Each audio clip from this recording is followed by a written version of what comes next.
Buenas tardes, bienvenidos. Gracias por su preferencia de cada sábado a las 6 de la tarde aquí en 2x3 en Salud por Teleradio América, pero también a través de nuestras redes sociales. Buenas tardes, Tati. Buenas tardes, Doris, ¿cómo estás? Estamos bien, ¿y tú? Sí, con salud, afortunadamente, ¿verdad? Y eso es un motivo de acción de gracia, como dirían los gringos, ¿verdad? Tener salud y tener trabajo y tener vida. Y familia. Y familia, y tener también la gracia de unos televidentes que nos siguen y que nos reportan cada sábado este programa, preparado como siempre con cariño. Así mismo, esta oportunidad de poder comunicarnos con la población a través de las pantallas y como les decía, nuestras redes sociales, en caso de no poder ver nuestro programa aquí a esta hora, pues nos buscan 2x3 en Salud, en nuestro canal de YouTube.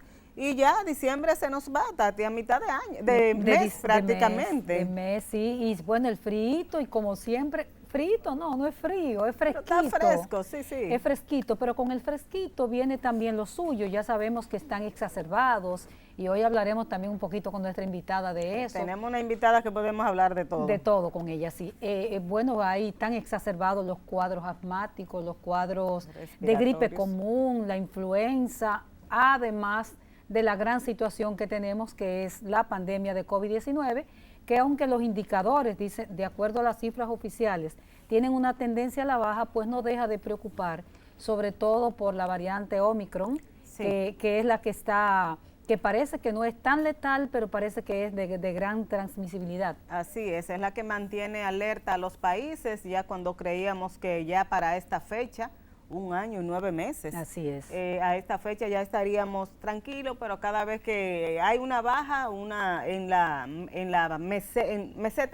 baja en la incidencia del virus, pues surgen nuevas variantes. Eso nos dice que tenemos que mantenerlo alerta y mantener nuestras medidas preventivas, sobre todo, como dicen los especialistas, usar la mascarilla, que con la mascarilla nos protegemos bastante, pero además de eso, tratar de evitar las aglomeraciones de personas y mantener nuestra higiene de manos, sobre todo. Con respecto al tema de las aglomeraciones, yo no sé. Eso aquí no se ha logrado. Porque yo estoy mirando que en estas Navidades, ustedes saben lo fiestero que es el dominicano, y yo veo las fiestas masivas.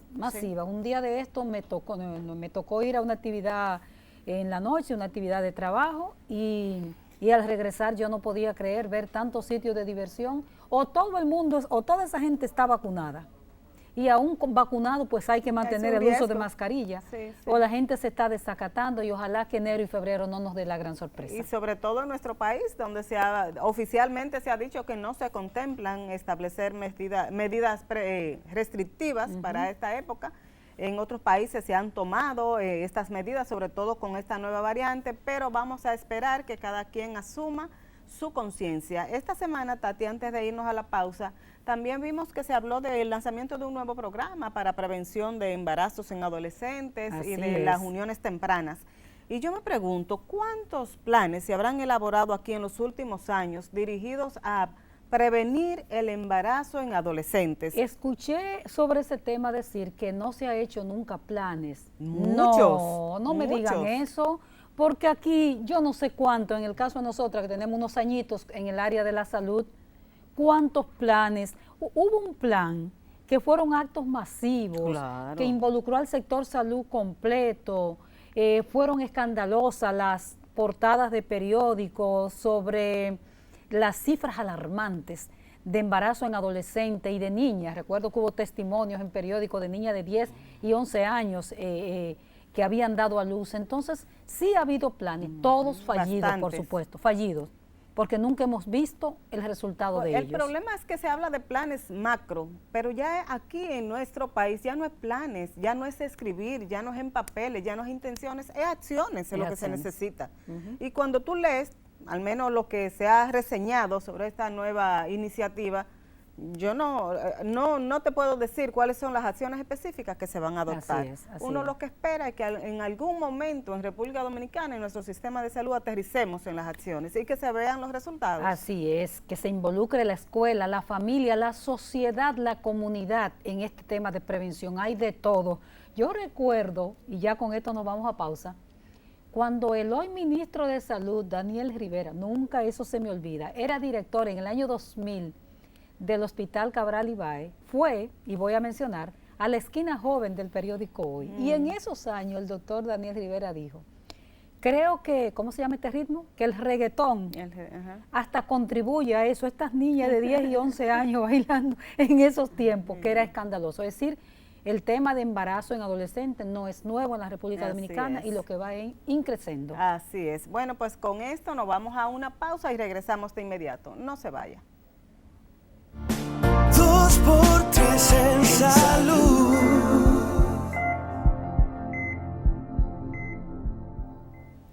Gracias por continuar con el desarrollo de 2x3 en salud y nos place, un verdadero placer para nosotras, tener aquí a la doctora Mónica Torman, quien es infectóloga y dirige el programa de infección de transmisión sexual, VIH y SIDA.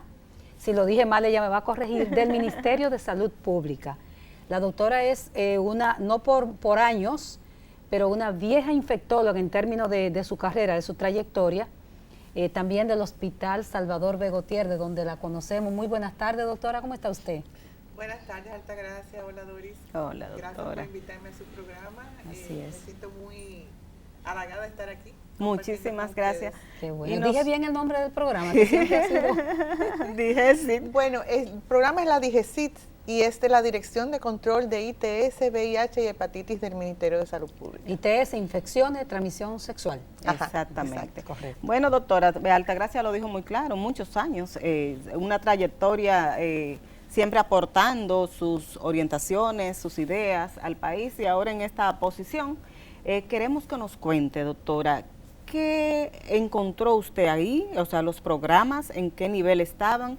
¿Y qué se ha desarrollado y en qué punto estamos en República Dominicana frente a todas estas infecciones y enfermedades que citamos?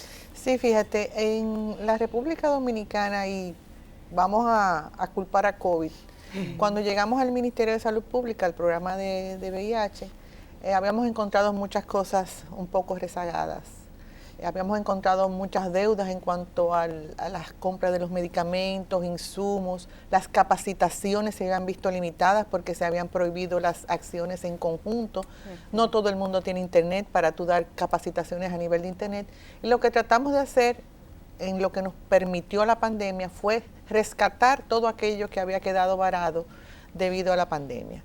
Iniciamos con los cursos y las capacitaciones porque como ente rector, el Ministerio de Salud Pública es que traza las políticas de manejo y control de todas estas patologías que incluye el programa, tanto de las infecciones de transmisión sexual, del VIH y de las hepatitis. Perfecto. Doctora, las infecciones de transmisión sexual, ¿en qué momento estamos? ¿Han bajado, han ido subiendo? Casi, o sea, se habla, pero ya no como antes, que se oía mucho hablar de infecciones de transmisión sexual. Sí. ¿Cuál es nuestra realidad? La realidad es que hay mucha subnotificación.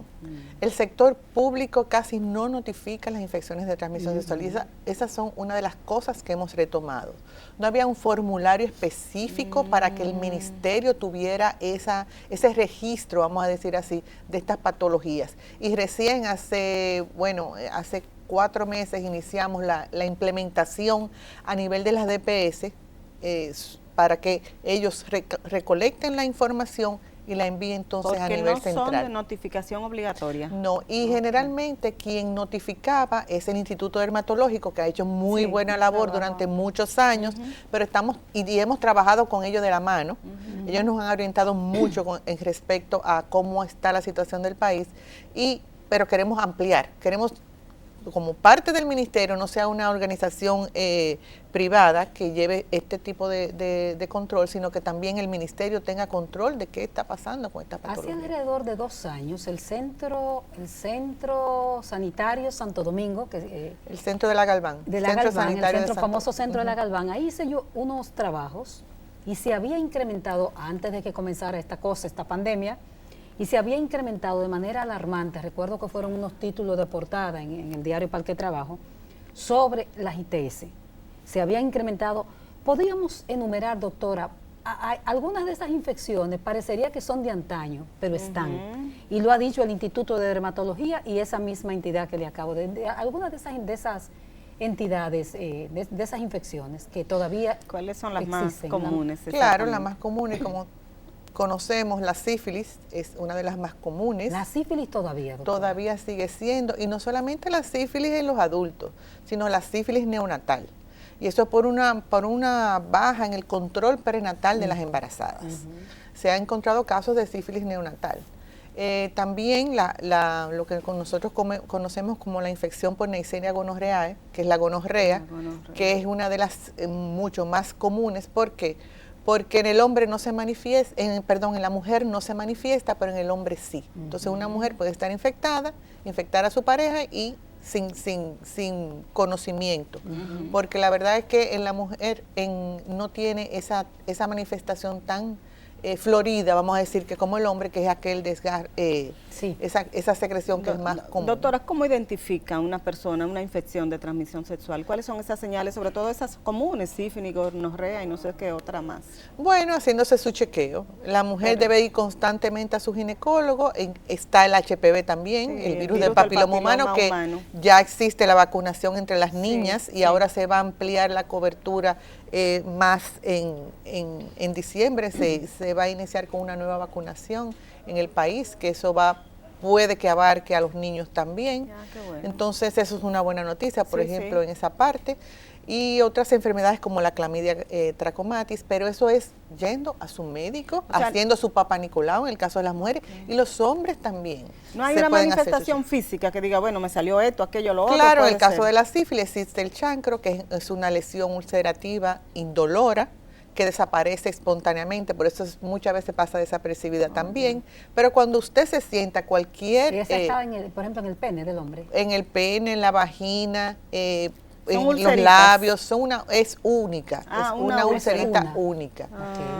Que, como le digo, se resuelve sola y pasa desapercibida, y cuando viene a ver tiene otro tipo de manifestaciones, pero en todo ese periodo puede estar transmitiendo la enfermedad. Otra de las enfermedades de transmisión sexual es el herpes, que ya ahí son lesiones múltiples, que son pruriginosas y dolorosas, que están en el área genital también. A los dos, hombre y mujer. Hombre y mujer, que puede suceder, y también en una ITS que se puede transmitir de una persona a otra. Antes, doctor, hace alrededor de 15 o 20 años se hablaba que no se decía infecciones, se llamaba enfermedades de transmisión sexual. Y se vinculaba mucho a cuando la gente tenía una vida, ¿cómo se llama? Una vida sexual activa, desorganizada. ¿Cómo se llama? Eso tiene un nombre. Desorganizada. Hoy día, ¿quiénes son los más susceptibles? La promiscuidad, como La promiscuidad era la palabra que ya no se usa, en salud mucho, porque tiene un concepto como muy moral y religioso. Pero, ¿cuáles son los grupos de edades o grupos por sector social, por segmento social, por clase social, que están más expuestos a ese tipo de infecciones? Mira, vamos a remontarnos al VIH. Cuando la pandemia de VIH comenzó, fue un grupo específico, pero después la enfermedad se volvió generalizada. ¿Qué pasa? En los últimos años, según las estadísticas, se ha visto que alrededor de 79 millones de personas han contraído el VIH, de ellas la mitad fallecido. Pero el 65% de las personas que adquieren el VIH son entre trabajadoras sexuales femeninas, hombres que tienen sexo con hombres, usuarios de drogas endovenosos. En nuestro país se han incluido los migrantes y los privados de libertad. Entonces, ¿qué se ha visto? Que la epidemia, de haber pasado de manera generalizada, es concentrada en esos grupos de riesgo. Entonces, eso se llama ahora poblaciones claves. Y a las poblaciones claves es que actualmente están dirigidas las campañas de prevención. Porque se ha visto que en esa población es donde existe el mayor riesgo de contagiarse con cualquiera de estas patologías por la característica de vida que llevan estas personas. ¿Y con las ITS, las otras, también hay grupos de riesgo o es abierto, general, como dice? Es el mismo grupo. El mismo grupo. Claro. Y eso en términos sanitarios, doctora. Yo sé que las cosas no se pueden ver en blanco y negro, es bueno o es malo, pero de pasar de la generalización de una patología o de una infección a que esté en grupos claves, en grupos, ¿eso para el sistema qué significa? Esto es positivo para el sistema porque en vez de tú tener un programa que abarque todo, tú lo diriges específicamente a ese tipo de población y es mucho más concentrado, es mucho más... más dirigido. Exacto. Las acciones. Las acciones son más puntuales, vamos a decirlo así, en ese grupo de población. ¿Y se ha visto incremento, ha bajado, doctora, lo del el VIH, sobre todo en esos grupos de población, o se mantiene una...? No, lamentablemente en estos últimos 2 años, por lo menos en el país, y creo que refleja lo que está pasando, ha sido un incremento. Y ha sido un incremento dentro de la misma población clave, existe el grupo trans. Sí. Entonces, dentro de ese mismo grupo clave, la población trans es la que más incidencia tiene de ese tipo de infecciones. Que no son hombres que tienen sexo con hombres, son personas que se han cambiado de género. De perfecto, género. sí. ¿Y qué programas específicos están ustedes desarrollando dirigidos a esos grupos, doctora? Fíjate, desde el Ministerio de Salud Pública lo que nosotros hacemos son las normas, guías y procedimientos que se deben de aplicar en todos los sitios, en todos los establecimientos de salud, tanto públicos como privados. Entonces, ¿qué nosotros hacemos? Nosotros hacemos una parte dirigida, en primer lugar, a la sensibilización y disminución del estigma y discriminación de estas personas. ¿Por qué?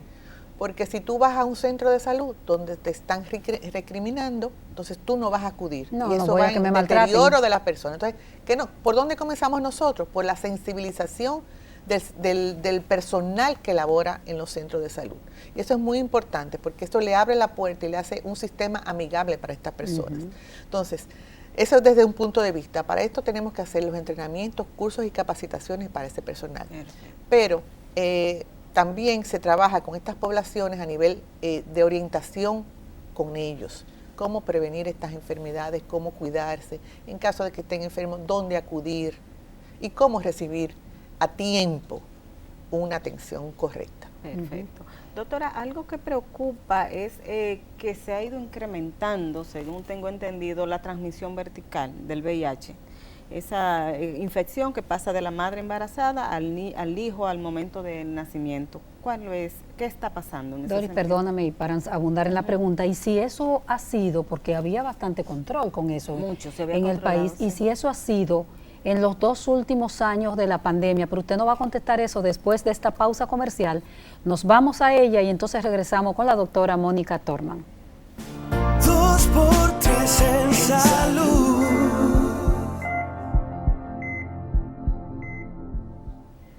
Seguimos conversando con la doctora Mónica Torman, infectóloga, directora de la DIGESID, que maneja infecciones de transmisión sexual, VIH y hepatitis B. VIH, SIDA y hepatitis B. Doctora, una pregunta le hacíamos antes de la pausa y es ¿qué ha pasado con la transmisión vertical del VIH? Tenemos entendido, le decía ahorita, de que ha habido un incremento en el país de esa transmisión, esa infección que pasa de la madre al hijo al momento del nacimiento. Mira, qué bueno que ustedes tocan ese tema porque es algo muy importante. Hay mucho desconocimiento por parte de la mujer embarazada sobre qué podría pasar con su bebé, si ella le transmite, si no le transmite. Claro, si no recibe tratamiento, va a transmitir a su hijo. Pero si recibe tratamiento, ese niño puede salir sano. Perfecto. Entonces, ¿qué pasa? No están teniendo control prenatal. Muchas de las embarazadas se hacen la prueba y cuando tienen sus resultados, no regresan por temor. No sé si vieron hace 3 días en el periódico una pareja que mató a su concubina porque le transmitió el VIH. Entonces imagínese el nivel de dentro de la misma sociedad de estigmatización que existe. Exacto. Entonces muchas mujeres por temor no regresan a recibir su tratamiento para poder salvar a su bebé, por miedo. Pero es una deficiencia del sistema, perdóname. Claro, también. Claro. Eso lo discutimos precisamente ayer, estuvimos trabajando con UNICEF, porque la DIGESID acaba de lanzar un programa que precisamente ustedes estaban hablando de embarazo, pues nosotros estamos hablando de embarazo en adolescentes VIH. VIH, sí. Más específico. Exactamente. Entonces, hicimos intervenciones en 5 maternidades, hicimos un primer levantamiento, y vimos que precisamente eso era lo que estaba pasando. Cuando se le daba el diagnóstico, la persona se iba y no regresaba más. Entonces, ahí yo planteé lo mismo que dicen ustedes, ¿hasta dónde llega nuestra responsabilidad? Sí, porque yo le tengo que dar seguimiento a esa mujer. Exactamente. Nosotros, recuérdate que hubo una separación las políticas del funciones. sistema de salud. Sí. Nosotros llegamos hasta un punto, servicio llega hasta otro punto. Entonces, Exacto. ¿hasta dónde llega la función del servicio que diga, no regresó, vamos a caerle atrás a esta persona? Entonces, eso es lo que vamos a tratar de hacer de ahora en adelante. Vamos a tratar de ver, de facilitarle, de hacerle un ambiente amigable a esas adolescentes que, imagínense, además de ser adolescente, enterarse que está embarazada y que es VIH. No, oye, un verdadero drama. Es un drama para estas jóvenes. Entonces, eso es lo que ha pasado. No se le ha dado el seguimiento debido, por una parte. Ahora, por otra parte, ¿qué tenemos? Las migrantes. Así, el tema de la migración. Más de las estadísticas que tenemos son por las migrantes, que nos llegan sin un chequeo prenatal, dan a luz Que y no ya hay los manera niños de, nacen. de saberlo, de captarla. Doctora, Exactamente. ¿y en adolescentes qué cantidad de población podríamos decir que están infectadas de VIH-Sida? Bueno, del levantamiento que hicimos recientemente en estos 5 hospitales, de 22, 5 salieron positivos. Ok, o sea que sí tiene su incidencia Tiene, sí. en esta Y con población. con la condición de adolescente. Exactamente, También. adolescente y VIH. O sea que es más complejo todavía la Y situación. en esos casos, doctora, que ustedes tienen ya identificados, o sea, desde el ministerio, que es la entidad que usted representa, hay unos programas dirigidos a ella, medicamentos, para evitar, por ejemplo, la preocupación de Dori, que es la transmisión vertical. Sí, precisamente eso es lo que queremos hacer. Que el adolescente no tenga que asistir a una unidad de VIH específica, sino que entre por el primer nivel de atención y sea atendida como cualquier otra paciente. Si necesita cardiología, reciba cardiología, si necesita endocrinología, que se vea como un integralidad de exacto, todo, ¿no? como una atención integral y que reciban dentro de cualquiera de esas unidades su tratamiento para la prevención. Doctora, Que no necesariamente tenga que irse a una unidad de adultos donde donde todo se va a el mundo sentir, sabe. Sí, exacto, sí, donde sí, se va a sí, sentir sí, muy sí. incómoda. Exactamente. Entonces, tratar de hacérselo amigable. Perfecto. Doctora, hay un protocolo, y recuerdo yo que se establecía muy bien ese protocolo hace unos años, para el momento del nacimiento. Recuerdo yo que la madre se le hacía cesárea, que no se amamantaba al niño, que había unos medicamentos que debía tomarse antes y después de haber dado a luz, y que también creo que el bebé era sometido a un tratamiento de esa naturaleza. ¿Ese protocolo se está aplicando? Sí, claro, el protocolo se está aplicando. Y si ese personal, que es una cosa muy importante que sé que es de la preocupación suya, ha sido capacitado para eso, porque también ha habido mucha introducción de personal nuevo ahora en el sistema de salud. Sí, pero en las maternidades ese es un programa que siempre fijo. está vigente, es fijo. Pero como te digo, a veces llegan las Migrantes. migrantes parturientas en labor de parto, Ya, que que hay ya una no hay manera. tiempo de hacer más nada. Y entonces, Yo vi- esas son estadísticas que se suman a nuestro país. Doctora y Doris, sé que ustedes lo habrán leído también, una cosa que a mí me puso los pelos de punta sobre las migrantes, dice que al cruzar la frontera muchas eran violadas sexualmente, salían embarazadas e infectadas. Yo no sé si ustedes vieron eso Sí. en la prensa. Sí, lo vi. Una cosa alarmante porque, o sea, es un drama humano que pone los pelos de punta. Sí, pero Altagracia, si tú te pones a ver y las estadísticas de ONU-SIDA, te hablan precisamente de eso, que el 35% de las mujeres abusadas se han infectado con VIH. Entonces, es algo que, y sobre todo en las migrantes, ahora que tenemos la migración de Venezuela, ese camino hacia Estados Unidos de todo este grupo que va por Centroamérica, las historias que se escuchan ahí son espeluznantes. Son espeluznantes. Espeluznantes, de verdad. Es muy lamentable. Doctora, y no sé si tenemos, Doris, sobre esos grupos clave para pasar entonces al tema de VIH en general en el país. Hay unas estadísticas que ustedes manejan que no son personas, porque a veces creemos que las personas son números, pero esas personas se expresan en números en materia de salud. ¿Cómo andamos en el país en general? Sí, mira, las proyecciones de nuestro país para el 2021 era que alrededor de 70,000 personas estaban viviendo con VIH, con la condición de VIH. De esas 70,000, ¿qué ventajas hemos tenido? 68,000 han sido vinculadas al sistema de salud, pero no quiere decir que se han quedado en el sistema de salud. Ellos han ido por primera vez, algunos de ellos han recibido su tratamiento por primera vez, pero no todos se han quedado en el sistema. De esas 68,000, solamente 40,000 160 actualmente están activos en los programas, en las unidades de atención integral, recibiendo terapia antirretroviral. Y eso incluye adultos, adolescentes y niños. Okay. Perfecto. O sea que hay una parte de esa población que está fuera del sistema, que no se sabe en qué condiciones está. Hay una queja, doctora, de parte de esa población precisamente de dificultades de acceso a tratamiento en este momento. Se ha dicho que los embarques, que fruto de toda esta situación de pandemia, ¿cuál es la realidad en cuanto a los antirretrovirales que reciben la población? Mira, la realidad es que existe una mesa técnica de medicamentos. Esa mesa técnica, coordinada por la DGCIT, incluye al Conavicida, la parte de farmacia de Conavicida y el Servicio Nacional de Salud. Nosotros tenemos un panel de mando que nos dice las almacenes central, que en este caso es Promese, que pasamos todos los medicamentos a Promese, y los almacenes regionales, qué cantidad de medicamentos tienen y cuánto solicita cada unidad y cuál es el consumo de esas unidades. ¿Qué pasa? Con el inicio de la pandemia se mandó una directriz donde a los pacientes que eran regulares a su consulta se les despacharan 6 meses de medicamentos. Perfecto. ¿Qué pasó?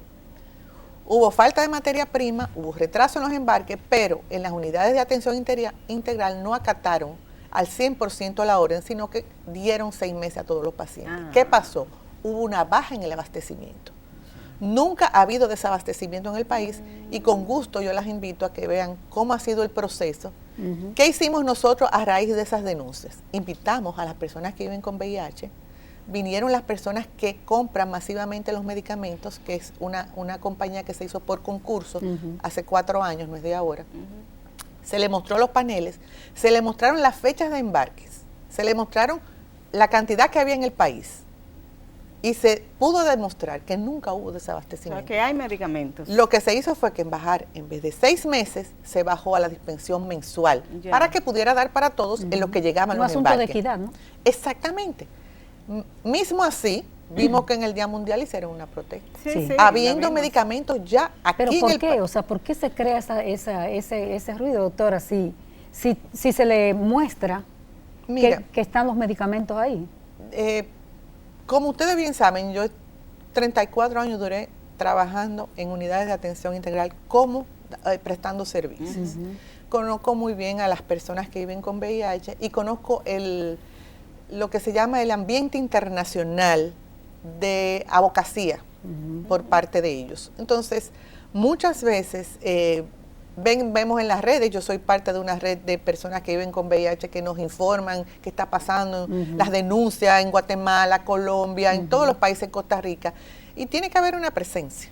Yo digo que es más por más, exacto, tiene que haber un activismo y tiene que haber una presencia. Es parte del activismo que tiene la Yo creo que sí, porque ahora mismo no hay justificación para ello. No hay desabasto. Bueno, pues vámonos a una pausa y regresamos de inmediato y ahora vamos a pasar ya a otros temas. Vamos a hablar de infecciones respiratorias, vamos a hablar de COVID también, porque la doctora es experta en todo eso. Regresamos en un momentito. 2x3 en salud.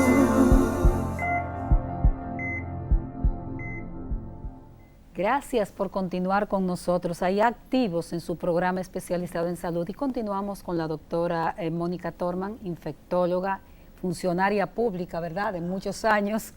Y ella como infectóloga no solamente sabe de VIH, de infecciones de transmisión sexual y de esos puntos que hemos abordado en la primera parte.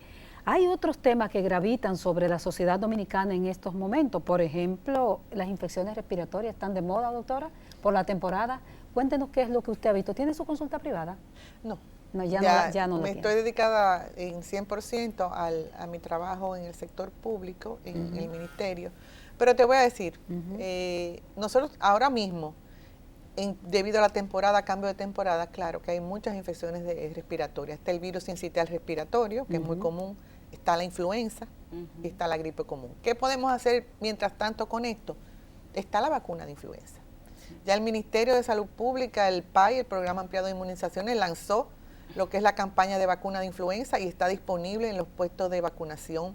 Y yo creo que la gente se nos olvida que también la influenza mata, igual que COVID. Entonces no todo es COVID, no podemos todo centrarnos en lo que es COVID.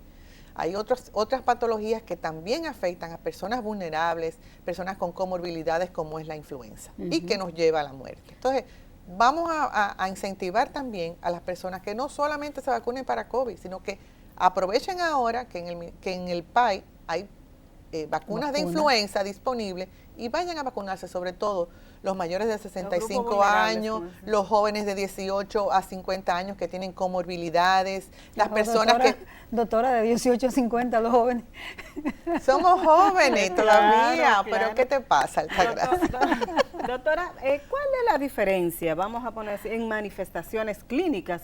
Porque la gente dice, bueno, tengo una gripe, pero puede que no sea una gripe, entre el virus sincitial respiratorio, COVID-19, influenza y la gripe común. Bueno, es muy difícil al inicio tú hacer un diagnóstico diferencial.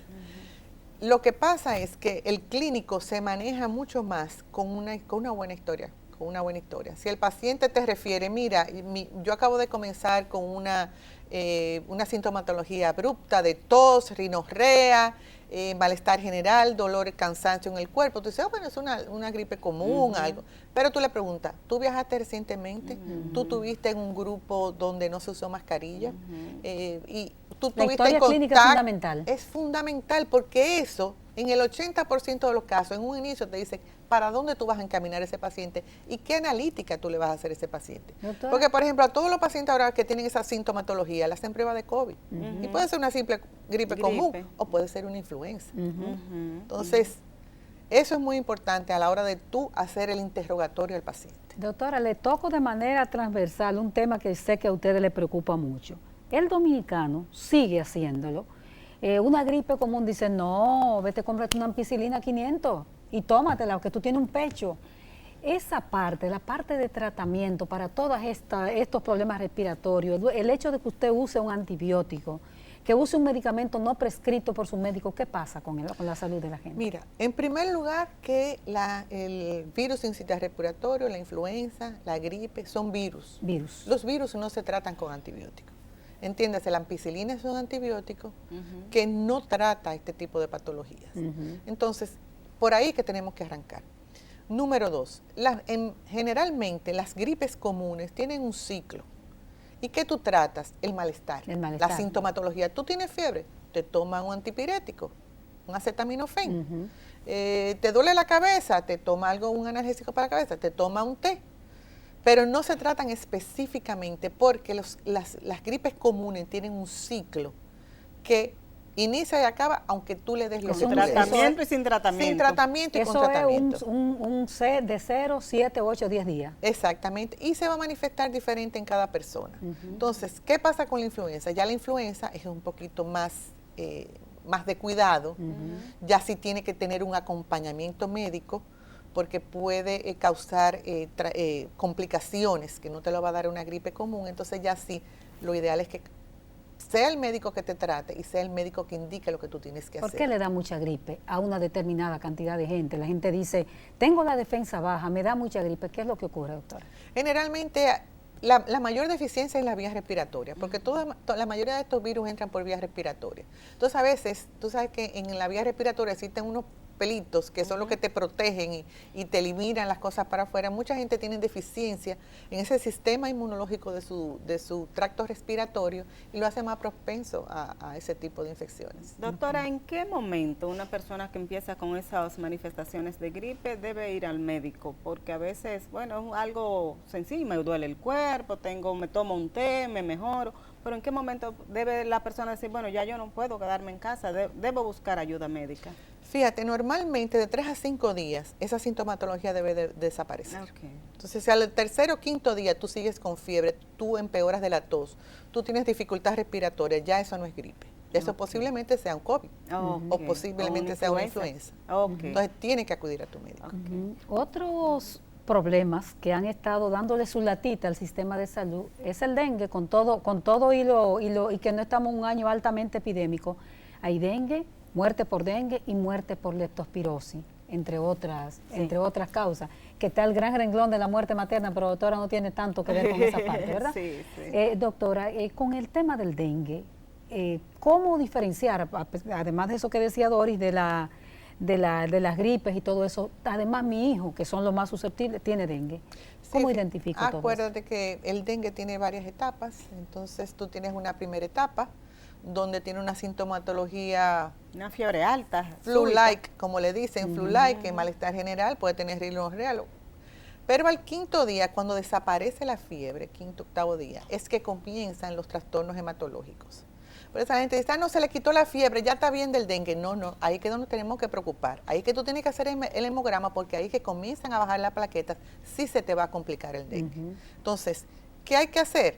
Una persona que se le diagnostique dengue, al momento de pasarle la fiebre, hacerle su hemograma, hacerle sus plaquetas para ver cómo está el comportamiento de las plaquetas en ese momento para evitar una complicación. Pero es así. Y en el caso, por ejemplo, los niños son, ¿por qué los niños son los más afectados? Cada vez que tenemos una epidemia, yo iba a decir pandemia, que es lo que el término que uno le surge, cada vez que tenemos una epidemia de dengue o hay brotes de dengue, los niños son entre 15, ¿cómo es? De 5 de 19 para abajo, el que más en este momento está Porque afectando los el niños dengue. son los que están más al aire libre, son los que usan menos ropa y son los que reciben más la picadura del mosquito. Y recuerda, en nuestro país no se puede bajar la guardia para dengue, porque nosotros somos endémicos de dengue. Esto no se va a desaparecer nunca de aquí. Eso es bueno. Vamos a tener picos altos, picos mesetas, pero dengue siempre va a existir en nuestro país y el primer nivel de atención, que es la puerta de entrada del sistema de salud del país, los médicos tienen que tener ojo avisor con eso. Lo que pasa es las debilidades que sabemos todos que tenemos en ese primer nivel de atención, que lamentablemente todo el mundo llega al especialista. Y los tomadores de decisión, Doris, porque podemos estar todos muy imbuidos en este momento en COVID y estar olvidando que esos otros temas están gravitando ahí. Bueno, y la educación, Tati, porque el problema es que a la gente hay que estarle diciendo permanentemente, este problema está y estas son las herramientas que tú tienes para evitar ese los criaderos del mosquito, que Así creo es. que están bien claras las medidas que se deben tomar para evitar que críe el mosquito transmisor del dengue, ¿verdad? Tú sabes que esos son los problemas de las campañas. Las Exacto. campañas cogen un momento específico, se hacen y Y se olvidó todo. No tiene que ser un programa constante. Exactamente. Sí, y que involucre además, por ejemplo, a los cabildos. Claro, Para la toma de acción, el tema de la basura, que no necesariamente el dengue es con parón, el mosquito es con parón, y no es la basura, pero todo es lo que es en tema medioambiental, al Así Ministerio de Medio Ambiente, al Ministerio de Educación, que involucre a todas esas instituciones. Así es. Claro que sí, porque en las mismas escuelas se pueden educar a esos muchachos de Empezando desde ahí. Eri, ¿qué te parece si nos vamos a unos mensajes comerciales, perfecto. verdad? Y entonces con la doctora tenemos que tratar el tema de cuáles son los grandes retos que tiene la institución que ella dirige para el año 2022, que está casi por comenzar. Ustedes tienen unos retos, unas metas a partir de la realidad que tienen con VIH, SIDA y ¿cómo se llama la otra? Las Hepatitis. infecciones y Sí, hepatitis. y hepatitis para el año 2022. Vámonos a una pausa y venimos con la doctora en este último segmento. 2x3 en salud.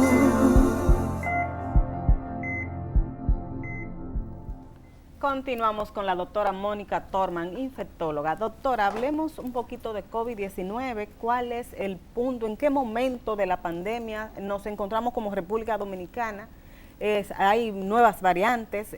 Una vez al principio conversamos sobre las medidas que se deberían tomar. Y en este momento en que se acercan las Navidades, ¿cuáles son las acciones que entiende usted que como República Dominicana debemos adoptar? Sí, mira, actualmente la positividad está en un 7%. Está bajita. Está bajita. Pero esto no quiere decir que se va a mantener así. Como bien tú mencionaste, existe una nueva variante y lo que se está recomendando es que todo el mundo acuda a vacunarse. Porque se ha visto que aunque, vamos a decir, no sean variantes específicas incluidas en la vacuna, porque cuando se hicieron esta vacuna, esta variante no estaba circulando, pero se ha visto que las personas vacunadas tienen enfermedad leve o no tan grave como las personas que no han se recibido. complican tanto. Entonces, ¿qué recomendamos? Que todo el mundo acuda a recibir su tercera dosis. ¿Por qué? Porque ahora estamos en baja. Como bien tú dices, vienen las fiestas navideñas, va a haber las aglomeraciones, van a venir las fiestas y posiblemente para el próximo año tengamos un nuevo pico de nuevas infecciones, si no tomamos las medidas que debemos de tomar. Ok, entonces aparte de esa vacunación a estas personas que faltan, como acciones específicas, ¿qué se recomiendan ustedes como infectólogos? Las mismas medidas que hemos tenido hasta ahora, distanciamiento, utilización de mascarilla, porque la mayoría de las personas que yo he visto cercanas a nosotros, tú dices, ¿dónde tú fuiste? No, que nos reunimos en la casa de la familia. Sí. Resulta que uno de esa familia salió a un grupo de amigos y trajo el COVID a la casa. Entonces, no confiarse en todo el mundo, aunque sean mismos familiares. Dentro de la casa, si no va a usar la mascarilla, por lo menos mantener un distanciamiento. Y eso, el lavado de manos, la higiene, todo eso se mantiene igualito que como el principio de la pandemia, porque es lo único que nos previene aparte de la vacuna. ¿Todavía faltan picos por enfrentar, doctora? Van a faltar picos por enfrentar. Doctora, usted como especialista en infectología, ¿qué prevé para el 2022? Porque esa es la gran pregunta de la gente. ¿Se va a acabar en el 22? Y los deseos, cuando alguien cumple años, que se acabe esta cosa, que se acabe esto, ¿qué usted prevé? Fíjate qué curioso. La Delta tenía 9 mutaciones. La Omicron tiene 50 mutaciones. Sí. 32 en el pic, en una de las de los espigas. picos, de las espicas, de los espic, que es lo que le sirve para infectar a la persona y entrar al sistema del organismo de las personas. Sin embargo, es menos dañina. Entonces, yo lo que se está viendo, que aunque haya más variantes, las variantes que están apareciendo, por lo menos en este caso del Omicron, hasta donde se sabe al día de hoy, porque no sé lo que va a pasar en el día de mañana, como medicina al fin, todavía se está en estudio, es menos letal que las otras. Entonces, yo creo que va a pasar igual que la influenza. Nosotros anualmente nos vamos a tener que vacunar para COVID. Eso parece que es lo que va a pasar. Exactamente. Y vamos a tener que convivir con el COVID.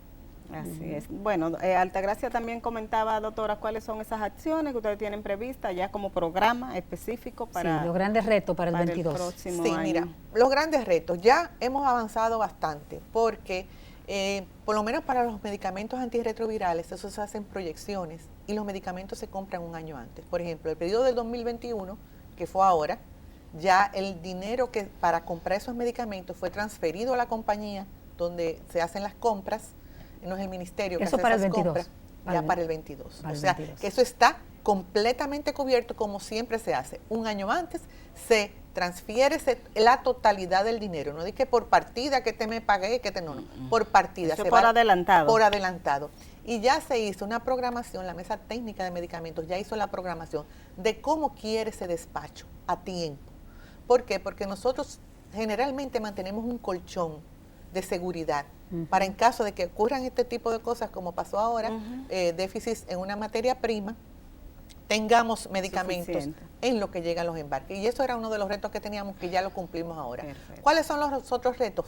Ampliar a nivel de nivel de atención lo que es la integración del VIH, que no sean unidades específicas de VIH, sino que el individuo o la persona que viva con VIH pueda asistir a cualquier centro de salud y pueda ser atendida como cualquier otra persona sin tener una unidad especializada. Que ya no estén segregados a una unidad específica. Que si el médico lo ve, que usted toma, vaya a la farmacia, su medicamento esté disponible en toda la geografía nacional, porque eso facilita y elimina un poco lo que es el estigma y la discriminación. Sin embargo, doctora, a pesar de que ese es un gran reto del país todavía, uno que tiene un tiempecito en esto, yo siento que hay menos, un poquitín menos, aunque sea un poquito menos, de discriminación y estigma. Ya la gente acepta con más, eso es lo que uno ha visto, porque antes era un anatema vivir con VIH. ¿Usted siente alguna...? Y sobre todo, que se ha demostrado que si usted lleva su tratamiento y su carga viral es indetectable, usted es intransmisible, usted no transmite la enfermedad. Exacto, y que ya se ha convertido en una enfermedad crónica. O sea, con el tratamiento se puede vivir. ¿Qué es una carga viral detectable para nuestro público? Mira, el VIH al entrar al organismo se comienza a multiplicar y eso lleva una numeración, eso se llama carga viral. Cuando tú eres recién diagnosticado, si no has llevado tratamiento o llevas mucho tiempo infectado y no lo sabes, esa carga viral o ese número de virus en sangre es alto. Y eso aumenta el riesgo de que tú se lo transmitas a otra persona. Perfecto. Si tú tomas medicamento, eso baja a niveles indetectables, no es que no lo tengas, pero está en niveles tan bajos que tú no se lo transmites a la otra persona. Exactamente, que no lo transmite, ya hay una tranquilidad. Y eso es control sanitario, por supuesto. Doctora, y en cuanto a los jóvenes, ¿se está viendo casos de infecciones en jóvenes, no de los que nacen, no niños que siguen, sino en jóvenes, en población joven? Que se han infectado siendo jóvenes. Exactamente. Sí, hay muchos casos de jóvenes, sobre todo en hombres que tienen sexo con hombres. Ah, perfecto. Y esa población de hombres que tienen sexo con hombres, yo creo que está cuantificada ya. ¿Es alta en el país? es alta, pero están muy bien organizados. Okay. Porque tienen mira, redes. las trabajadoras sexuales y los hombres que tienen sexo con hombres son de las organizaciones mejor organizadas y que orientan mejor a su población. Okay. Lo que tienen es que tratar de reclutar un poquito más esa población, porque no todo el mundo sabe bregar con jóvenes. Para tratarlo Sí. y evitar que se siga Y eso propagando. usted hablaba hace un ratito, para la defensoría de sus propios derechos, están organizados, saben lo que necesitan. Sin embargo, evidentemente entonces no se cuidan tanto, si hay un nivel en esa población clave de infectación tan alta. Sí, lo que pasa es que a veces, precisamente por no tener esos sistemas amigables, abandonan. Mira, ahora mismo teníamos 8 unidades, de las 72 unidades, 8 unidades está dando PrEP. PrEP es terapia preventiva para el VIH, en ese tipo de población. Muy bien, o sea Entonces, actualmente solamente tenemos 1.500 personas. Pero es un medicamento. Se le da un medicamento. Uno de los medicamentos que se utiliza para tratar el VIH se puede usar como prevención. Pero tú tienes que estar dentro de un programa. ¿Por qué? Porque el programa te da el medicamento, pero cada 6 meses te hace tu prueba de VIH y de sífilis. Que es un seguimiento. Te da los preservativos. Tú tienes que usar tu preservativo también. O sea, es un paquete de prevención, como llamamos un compromiso nosotros. De la persona. Exactamente. Doctora, ¿y la hepatitis? ¿En qué nivel estamos? Que se nos quedaba la hepatitis. Sí. Esa última partecita ya para terminar el programa. Nosotros actualmente estamos haciendo el levantamiento de qué ha pasado con hepatitis B y C en el país, porque no era un registro que teníamos en el programa. Alto costo, ya existen medicamentos para el tratamiento de hepatitis, que antes la hepatitis C era tratamiento inyectado, bebido, depresiones, había era un costo que no todo el mundo podía tenerlo. Ahora existen medicamentos vía oral que en 12 semanas se cura la hepatitis C. Entonces acabamos de hacer un acuerdo con alto costo para hacer un levantamiento de todos aquellos pacientes que ya se trataron y hacer las programaciones para las futuras infecciones y qué podemos hacer. Y estamos trabajando con Sodogastro, que es la Sociedad de Gastroenterología, para hacer la actualización del manual que teníamos de hace 2 años de tratamiento para las hepatitis. Excelente, porque la hepatitis B, al tener vacuna, supongo yo que es mucho más controlada, ¿verdad? Es preventiva, pero la hepatitis C no tenemos. En la C no hay vacuna. Y ahí hubo un gran avance con medicamentos con curación de un 98%, creo. Claro, con 12 semanas. Y usted no tiene que hacer ni genotipo, o sea, no tiene que determinar qué tipo de virus de hepatitis C tiene, ni carga viral, porque se mide igual que como el VIH, pero no hay que hacer nada. Usted inicia con ese tratamiento independientemente, porque hay 4 variantes. Usted inicia, no importa cuál sea, 12 semanas y listo. Bueno, doctora, la verdad que agradecida. 2x3 en Salud, programa especializado en estos temas, está a su disposición. Cuando tenga la institución temas, usted como profesional, temas que tratar a la comunidad, que informarle, esta plataforma está a su disposición. Pues muchas gracias, yo feliz de poder volver a donde ustedes. Bueno, muchísimas gracias, doctora. A nuestros amigos televidentes, muchísimas gracias por siempre acompañarnos y será hasta la próxima semana.